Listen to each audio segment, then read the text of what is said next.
ఈరోజు మనం హ్యాపీగా ఇండిపెండెన్స్ డే జరుపుకుంటున్నామా? ఒకసారి ఆలోచించండి. ఈరోజు మేము కొన్ని విషయాలను మీ ముందుకు తీసుకువస్తున్నాం. విని జాగ్రత్తగా ఆలోచించాలని కోరుకుంటున్నామండి. మొదటి విషయం, తల్లిదండ్రులు ప్రతిరోజు గొడవలతో ఉండడం వల్ల వారిని చూస్తూ దేవుల్లో ఎదగాల్సిన మాలాంటి చిన్నపిల్లలందరూ ఎంతగానో చెడిపోతున్నారు. కారణం దేవుని మాట వారి మధ్య లేకపోవడం వల్ల.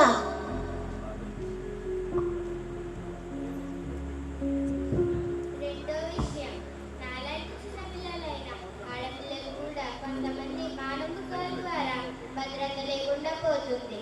కారణం దేవుడు నేర్పించిన విలువలు వారిలో లేకపోవడం వల్లనే. మూడో విషయం, చిన్న వయసులోనే మొబైల్ ఫోన్స్ అంటూ వాటికి బానిస అవుతూ పాపపు ఆలోచన కలిగి చేయకూడని కార్యాలు చేస్తూ బాల్యాన్ని నాశనం చేసుకుంటున్నారు. కారణం బాల్యం నుండి దేవుళ్ళు ఎదగకపోవడం వల్లనే.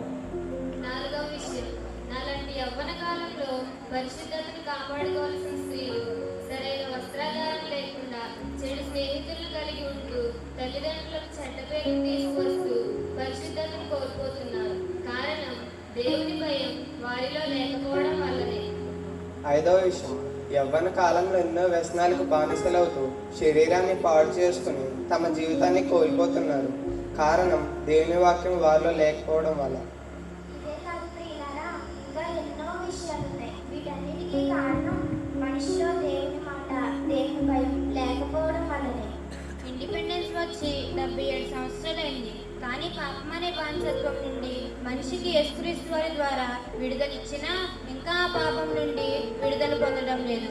ఆ రోజు ఇండిపెండెన్స్ కోసం ఎందరో స్వతంత్ర సమరయోధులు పోరాడారు. ఈ రోజు మరి పాపం అనే బానిసత్వం నుండి ఎందరినో విడిపించడానికి పోరాడవలసింది క్రైస్తవులమైన మనమే. ఆ బాధ్యత మనదే. కాబట్టి ప్రతి ఒక్కరం లేచి నిలబడదామండి. దయచేసి ప్రతి ఒక్కరం లేచి నిలబడి ప్రార్థనలో ఏకీభవిద్దామండి.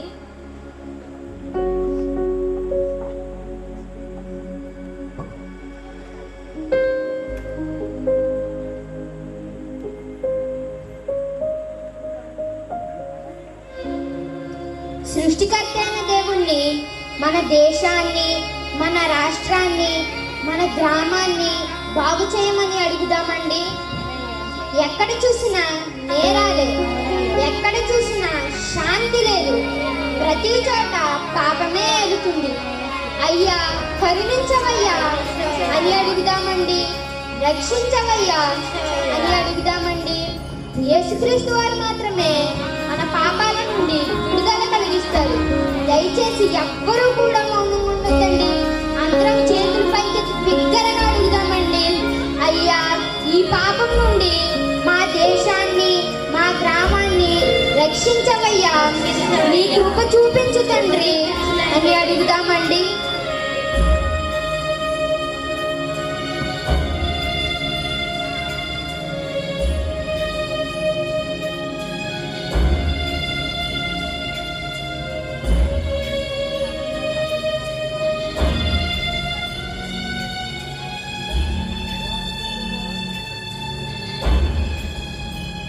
ఓ దేవా దయ చూపుమయ్యా, దేశాన్ని బాగు చేయుమయ్యా, నీ ప్రజల మొరను ఆలకించుమా, నీ కృపలో మమ్మును నడిపించుమా, మన్నించి బ్రతికించు,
విడుదల కలిగించయ్యా. నీ సువార్తను అందరికీ అందించయ్యా. అందించయ్యా. వాక్యం లేకపోవడం వల్లే ఈ పాపలన్నిటికీ కారణం. అవునయ్యా. దయచేసి నీ వాక్యాన్ని అందించయ్యా. అందించయ్యా. కరుణించయ్యా అని అడుగుదామండి. కరుణించవయ్యా. సర్వలోక రక్షక కరుణించుమయ్యా. నీ వాక్య శక్తిని కనుపరచుమయ్యా. అంధకార ప్రజలను వెలిగించుమయ్యా. పునరుద్ధరణ శక్తితో విడిపించుమయ్యా. చూడు ఈ పాపాలోకం నీ రక్తంతో కడిగి పరిశుద్ధపరచు. దేశాన్ని క్షమించు. ప్రేమతో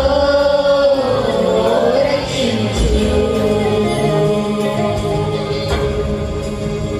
ఓ దేవా దయ చూపుమయ్యా.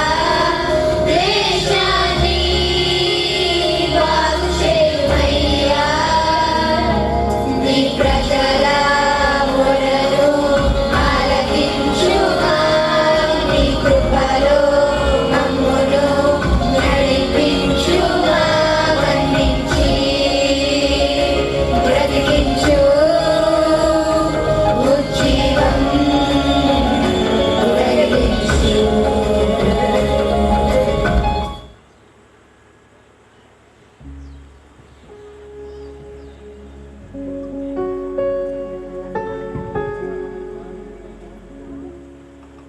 కాబట్టి దేశం కోసం ప్రార్థన చేయడం మాత్రమే కాకుండా దేశ ప్రజలను రక్షించడానికి ముందు దేవుని మాటను మనం పాటిద్దాం. అందరికీ మాదిరిగా ఉందాం. అలా మమ్మల్ని మీరు కూడా దేవునిలో పెంచండి. మనందరం కూడా యేసయ్య పాపం నుండి ఇచ్చిన స్వతంత్రాన్ని కాపాడుకుంటూ యేసయ్య కోరుకుంటున్న నిజమైన స్వతంత్రాన్ని మన ఊరికి, మన రాష్ట్రానికి, మన దేశానికి అందించే వారిగా ఉండాలని తెలియజేస్తూ మా మాటలు ముగిస్తున్నాము. అందరికీ వందనములండి.